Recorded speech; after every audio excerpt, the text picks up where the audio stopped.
Chapter 5 continuing.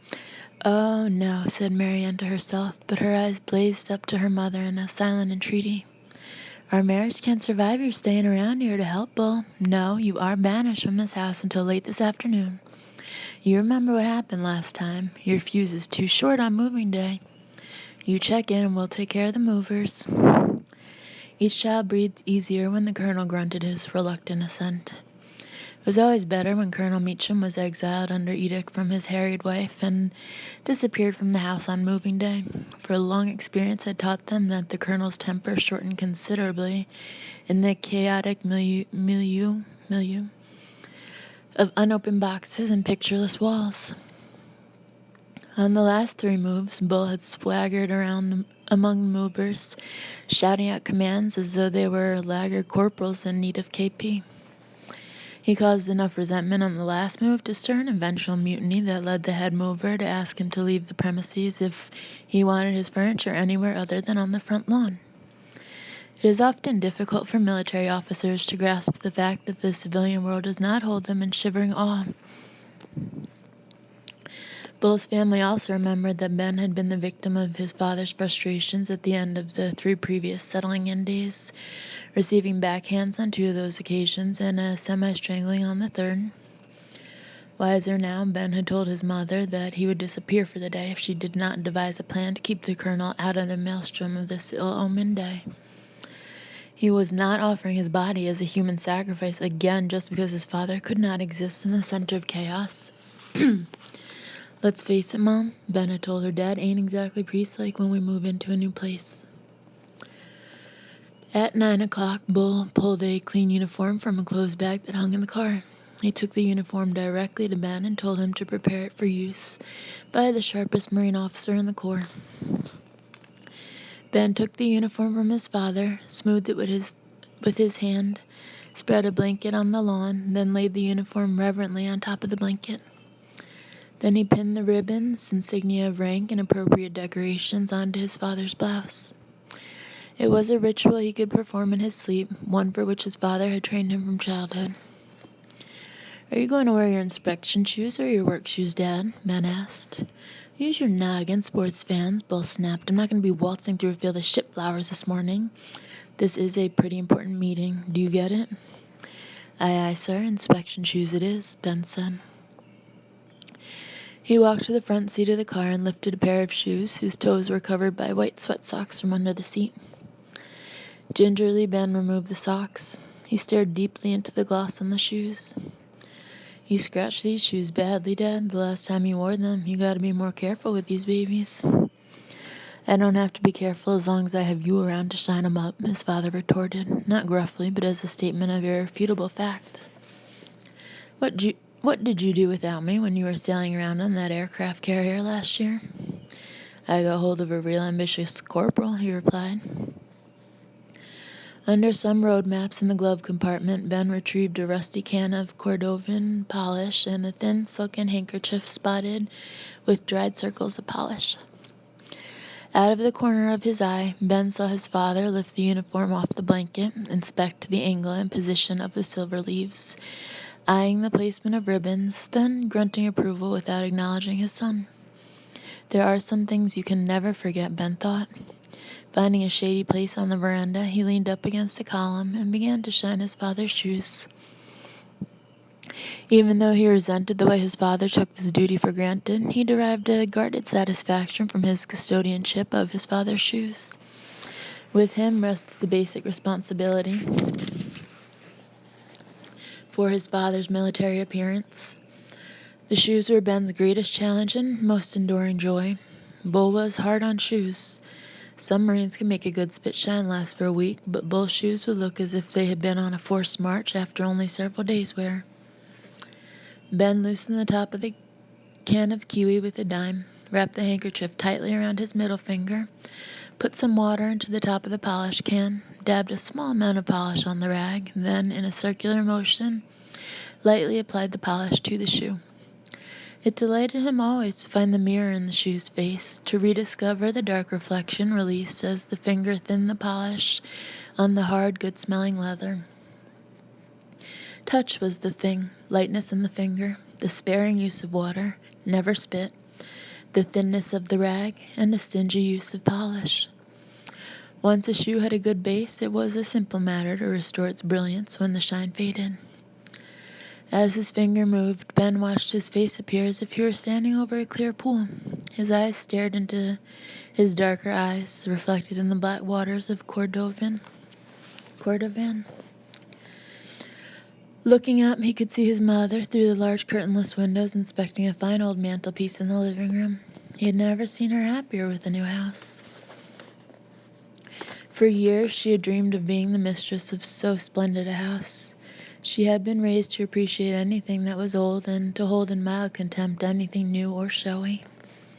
Here, standing on the living room's rift-cut pine boards and studying the carved spandrel ornaments on the staircase, she seemed to have come to a place long destined for her.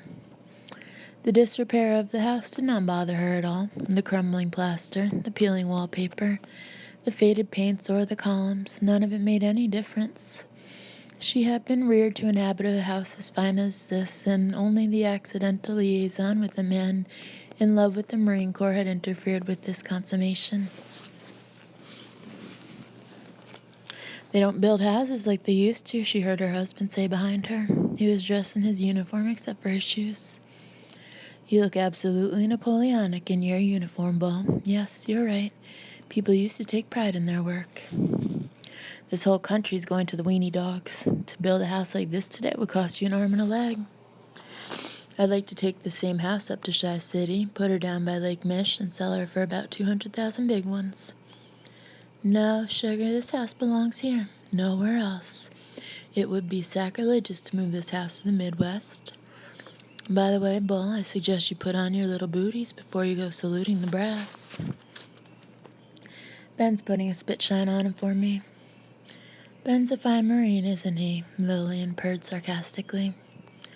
"Quantico will be a snap after he's been with me for 20 years, Bull boasted. "Darling," Lillian said, "anything would be a snap after that." "What's that supposed to mean?" "Nothing at all. Now you run along and meet all the nice officers. The movers will be here soon, and we have work to do." "You sure you don't want me to supervise the hogs in putting away the ordnance?" "Absolutely positive, Colonel."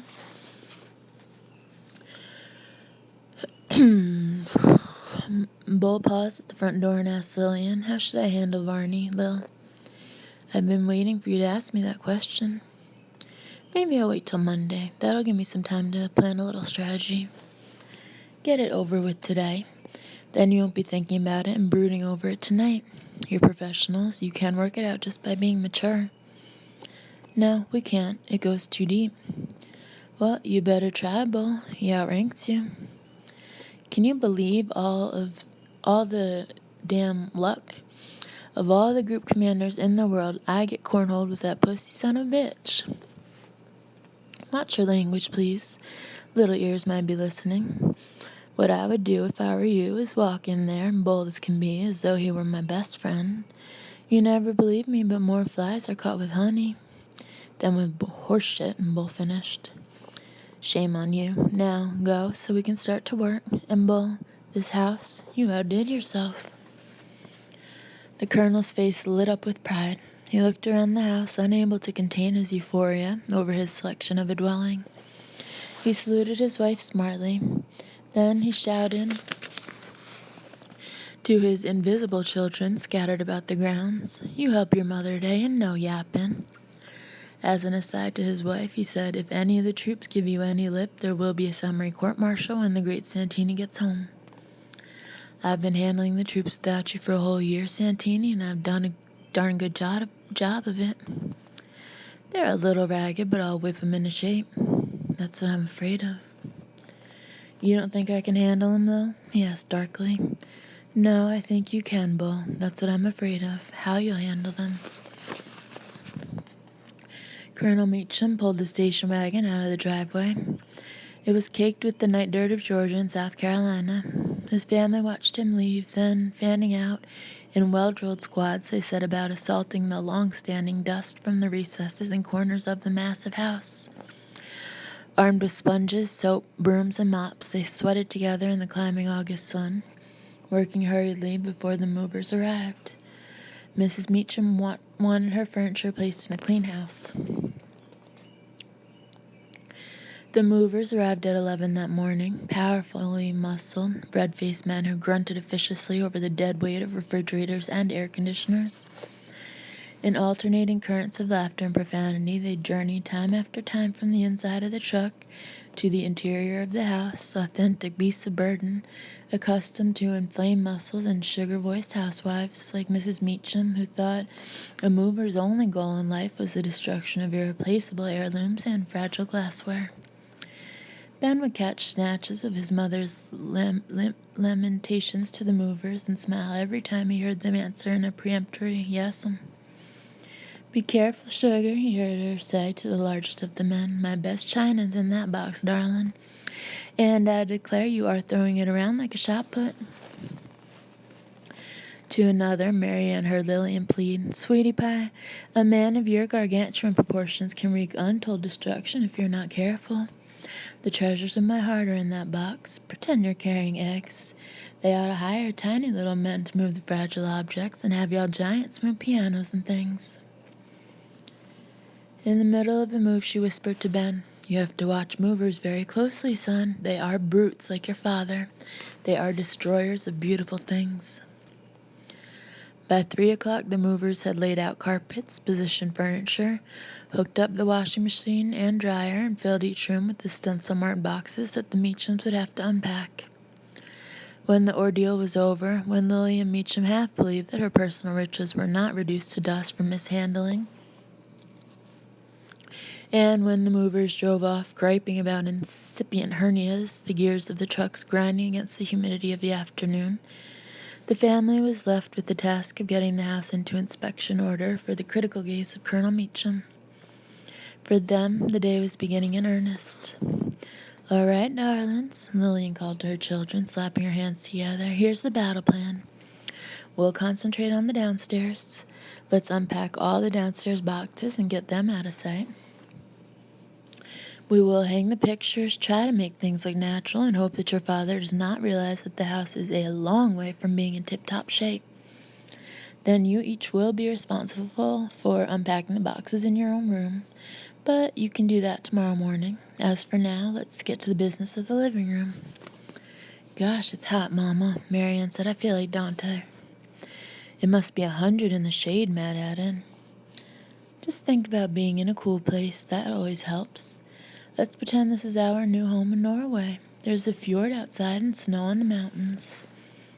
"That just makes me all the hotter, Mama," Karen said. "Let's go for a swim at the base pool and do this later." "Can't do it, little sister," Ben said. "Godzilla will be back at 6. "Ben," his mother warned. They began to unpack the boxes that contained the accoutrements of the living room. Ben emptied one box that held ashtrays from Japan, 4 statues of Buddha in various postures and degrees of corpulence, 6 oriental silk screens, and 2 camel seats from Morocco. The room was already studded with 5 sets of brass candlesticks from Taiwan.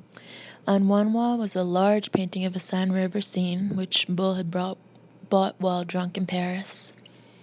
Soon the room was piled with goatskin rugs from Lebanon, richly embroidered blankets from Arabia, Libyan tapestries, and swords from Toledo crossed over a coat of arms. In the center of the room, fronting a large overstuffed sofa, was a large brass table with mahogany legs and a single oriental letter embossed in its center. "What does that chink letter mean, Mama?" Matthew asked. "It means that this table is a piece of crap in Chinese," Marianne answered. "I don't know, Matt," his mother answered. "Your father picked it up when he was overseas one time." "Old Westpac housing," Marianne sniffed. "Nothing is so tacky as this junk Marines pick up when they're overseas." "Some Marines know what to buy. Your father has some difficulty in telling the difference between treasure and garbage." "No, that's not fair, Mama. Dad is an expert when it comes to garbage." "Hey, Mama," Ben said, "half this house looks like the tea house of the August moon, and the other half looks like 1001 Nights." "We don't have anything from America," Karen said, as though she were seeing her family's possessions for the first time. Dad's taste is so terrible, Marianne announced. Yes, her mother replied, but he thinks the things he buys are beautiful, and we don't want to hurt his feelings. I don't mind hurting his feelings, Marianne said. Besides, we've got enough stuff from China to make me think I got slanty eyes, Mama. We ought to get something to remind the little children of this family that we are American. A couple of Coke bottles or something. Maybe a box of Hershey bars. I've told kids that I spoke Chinese before I spoke English, and they believe me after I showed them the house, Ben said. Did they ask you to prove it? Lillian asked while cutting some masking tape from a box. Sure, he answered. I just recited a few prayers at the foot of the altar. In Troibo and Altare Dei. Poor old Protestants don't know any better. Ben, do you remember that time I told Jamie Polk you only spoke Latin and that was the only language Catholic boys were allowed to speak? Every time he would ask Ben a question, Ben would hit him with a line from the Confiteor. Shame on you both. It's not something I would be proud of. They emptied the boxes with the expertness of 4 straight years' experience. Everything had a place. Mrs. Meacham kept reminding her children, everything belongs somewhere. Linens were placed on closet shelves. China was dusted and neatly stacked in a glass-fronted cabinet. The silverware was filed away in the kitchen drawers nearest the sink. The kitchen began to rattle with implements. Matt and Karen hung pots and pans on nails in the pantry. Slowly the boxes downstairs began to empty, and Ben piled them in the backyard where they lay like the discarded shells of reptiles. Order was drawn from chaos by cunningly applied laws tested on previous moving days. Some boxes were stacked in closets, others were hidden in the attic. The downstairs began to shape up at about the same time that Lillian sensed her children could take no more. Lillian walked to a box in the front hall stenciled Shrine. Always in every move she unpacked this box. She did not allow her children to touch it. In the box, carefully wrapped, was a crucifix, a slender, graceful icon of the Virgin Mary, a smaller statue of Michael the Archangel, standing astride a fallen angel, whose face was swollen with fear, 2 small candlesticks, a box of milk-white candles, a small font for holy water, and rosary beads her husband had given her when she converted to Catholicism. Finally, she removed a plastic model of an F8 Crusader, paused to fix a misplaced decal with a small application of spit, then set it down in a window ledge. She had chosen the location of her shrine the moment she entered the door of her new home. It was in the vestibule underneath the stairway to the left of the front door. She set up a card table which she covered with a filigree lace tablecloth from Florence. The crucifix she hung from the wall, fascinated, as she always was, by the realism of the tiny nails lodged in the crockery feet of Jesus. Next, she twisted the candles into the small brass holders, filled the font with stale holy water, put a small oriental rug in front of the altar, and positioned Michael strategically to the far left. Finally, she placed Mary directly below her crucified son. At her feet, she placed the airplane Bo Meacham flew.